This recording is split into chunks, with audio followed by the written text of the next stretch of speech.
কখনো মেয়েদের ফাঁদে পড়বে না। এই বোকা ছেলে, তোমাকে বলছে, মেয়ের সাথে গল্প করো না। দেখো, তওবা করে উঠো, আস্তাগফিরুল্লাহ ওয়া আতুবু ইলাইহি।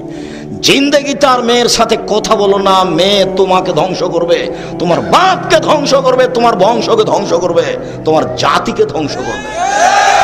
রাসূল সাল্লাল্লাহু আলাইহি সাল্লাম বলছেন, সবচেয়ে মানুষের জন্য ভয়াবহ, সবচেয়ে মানুষের জন্য বিপজ্জনক বস্তু হলো নারী।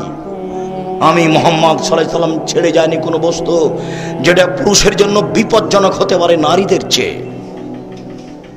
দেখো তুমি কিভাবে ভাষা উল্টিয়ে দিল হাতে হাতে। জীবনে কোনোদিন তার সাথে প্রেমের গল্প করো না।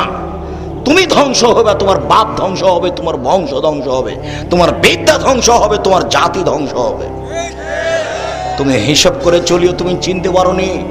মুহাম্মদ সাল্লাল্লাহু আলাইহি সাল্লাম নিজে বলছেন, আমার জীবনে আমি ছাড়িনি কোনো বস্তু যেটা পুরুষের জন্য বেশি ক্ষতিকারক, ধ্বংসাত্মক হতে পারে নারীর চেয়ে।